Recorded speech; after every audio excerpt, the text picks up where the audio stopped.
On April 14th, 2017, my husband and I were spending the weekend away with my parents and some friends on an island about an hour north of Seattle. I was setting the dinner table for an early Easter dinner, chatting with my mom about plans for the weekend and the perfect tablecloth she had scored at Costco. It felt normal. For those few minutes, I was relieved to not be worrying and thinking about my then 19-year-old son and his high-risk lifestyle and his addiction. Then I got a phone call that changed everything. It went like this. Hello? Hi, is this Enzo's mom? Yes, who's this? I'd rather not say. Enzo overdosed on fentanyl and he's at the hospital. I think you should go. That Easter phone call was the culmination of 5 years of hell for our family. By this time, I lived in constant fear of a vengeful drug dealer showing up at my house. I had our local police station on my favorites in my phone. I missed work meetings to go to the bail bonds office. That was interesting. And I laid awake, I would say most nights, at 2 o'clock in the morning, wondering if my son was alive or not. By this point, our relationship fractured more every year. I got sicker, and so did my son.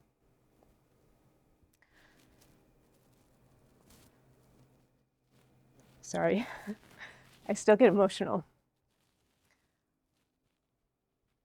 If you look around this room, statistically, each of you knows somebody who is struggling with addiction within 2 degrees of separation. And that makes sense because last year, nearly 1 in 6 Americans over the age of 12 had a diagnosed substance use disorder. That's 48.5 million people in America struggling with addiction. But it doesn't stop there. For every one of those 48.5 million, it's estimated that 5 additional friends and family members are caught in the crosshairs of that chaos.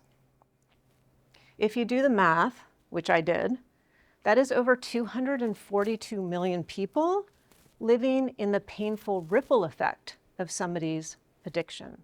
That's nearly our entire nation.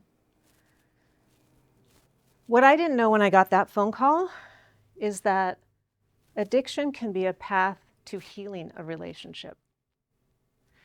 It turns out my son's struggle wasn't just a crisis for our family, it was a Trojan horse that hid the healing we all needed. I do recognize how crazy it sounds that addiction could be did she say addiction could be a path to healing a relationship? And it took me 10 years to get to a point where I could say that with confidence and conviction. Since I can't share 10 years worth of learning in the time that we have together, I'm going to share the key that I found to unlocking the path to healing when someone you love struggles with addiction. Let me tell you about Cindy, a former client. She's a high-powered New York executive, and she invited her 23-year-old daughter to move back in with her during the COVID lockdown. COVID. It could have been a time of bonding and baking sourdough bread together, but it turned into a nightmare when Cindy figured out, finally, that her daughter had been hiding and consuming large amounts of alcohol and high-potency marijuana products. The tension in their home was like a rubber band. There was either a screaming match or this eerie silence, and Cindy got really good at walking on eggshells. It all came to a head one day when Cindy's daughter hurled a crystal vase across the room at her, shattering it, and basically their relationship on the kitchen floor. When I met Cindy on Zoom, I could see that she was exhausted, emaciated, and she was desperate. She said, Brenda, I have to kick her out, even during COVID. I can't live with this craziness anymore. This is a mom between a rock in a really hard spot. She felt like she either had to live with her daughter's sickness, kick her out, or choose self-preservation.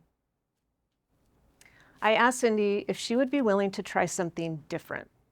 I asked if she'd be willing to try an approach that led with judgment-free curiosity as a way to cut through the anger and try to reconnect with her daughter. As a hardened New Yorker, Cindy was very skeptical, but she was also desperate, and so she agreed. I coached her for a few weeks, we worked together, and then a little while later, my phone lit up with a text. It was from Cindy, and it said, "I can't believe it, it worked, we're talking." Because curiosity creates connection. Cindy and I and millions of other people fell into a really common trap when our kids were spiraling in an addictive cycle. We make assumptions, we enact tough love, and we try to shame and blame them out of it. And we do this because we think those are the tactics that are going to force someone else to change themselves. I did this. I would scream at my son, "Can't you see what you're doing to me? You are better than this. We didn't raise you this way." And he would slam the door and yell back and disappear for days. We were caught in an endless dysfunctional loop. When we only look at someone's external behavior, it's like we're just looking at the tip of an iceberg. And we're ignoring the fact that there's so much beneath the surface that we can't see. And unless we're willing to start from a place of true curiosity and do the hard work of looking beneath the surface, we will miss the root cause of why somebody is struggling. What curiosity taught me was that my son's substance use wasn't the problem. It was a misguided solution to a much deeper issue. When I had that insight, I was able to set down my anger and my judgment, and I could approach our problem through a lens of compassion. And it was not about condoning his substance use or his behavior, but it was about seeing the person and the pain that was behind it. If you give this time, curiosity works to recreate connection. Your loved one sees that you care about them as a person, not just the substances they're putting in their body. They see that you care about their struggle. You're not just trying to punish them out of it. This shift then creates a whole different dynamic. And screaming matches like Cindy had can become a healthy dialogue. And compassion and empathy, like I found, start to build a bridge between two people who are willing to work at connection. This is not an easy path. Trust me, it is not. But if you are willing to start from a place of true curiosity, you will open doors that anger and judgment keep firmly shut. And also remember, we're all working with the information we have at the time. I've had to give myself a lot of grace for the mistakes that I made along the way. Now, you may be sitting there saying, how is curiosity a solution? I'm very curious. I ask a million questions, and I never get the answers I want.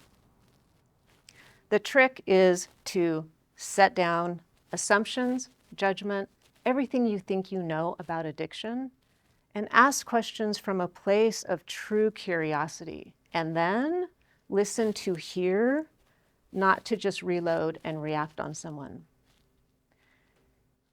If you do this, you will have a completely changed relationship, and you're probably wondering, well, what does it sound like? Curiosity. I'm going to give you 2 curious conversation openers that you can try if you have somebody in your life who is struggling. For those of you who have a teenager or a college-age kid who loves marijuana, and a lot of them do, You could try, I know weed is really important to you. What do you like about it? Is there anything you don't like? Or if you have somebody in your world who overuses alcohol, you could say, I noticed you've been drinking more the last couple of weeks. What's going on at work? Curiosity, without the judgment, creates connection. You might be like Cindy, skeptical that something as simple as curiosity could start to pave the way for a better relationship. And I would be skeptical too if this hadn't been the cornerstone of my transformation. And even if you haven't been impacted directly by somebody's addiction, you can still use curiosity to get beneath the surface and really understand what's going on with someone. Does this take time? Yes. Does it suck that you're the one living in the wake of someone else's addiction and you have to be the one to step up and do this work? Yes. Ask yourself though, is the relationship worth it? My guess is yes. Our family went through hell. And in the thick of it, I could not imagine a path to healing. I certainly could not imagine that it would become the greatest gift I've ever had and my greatest teacher. My son is a medical miracle. He survived not just one fentanyl overdose, but 2. And organ failure, a heart attack, and a stroke. Today, he lives a beautiful, healthy life, and he and I have the best relationship we've ever had. If you are one of the 242 million people who are living in that painful ripple effect of someone else's addiction, I do know how hard it is where you are. But if you're willing to start from a place of judgment-free curiosity, you'll set yourself up for the best possible connection, a real connection, and being able to reap the benefits of that relationship. Thank you.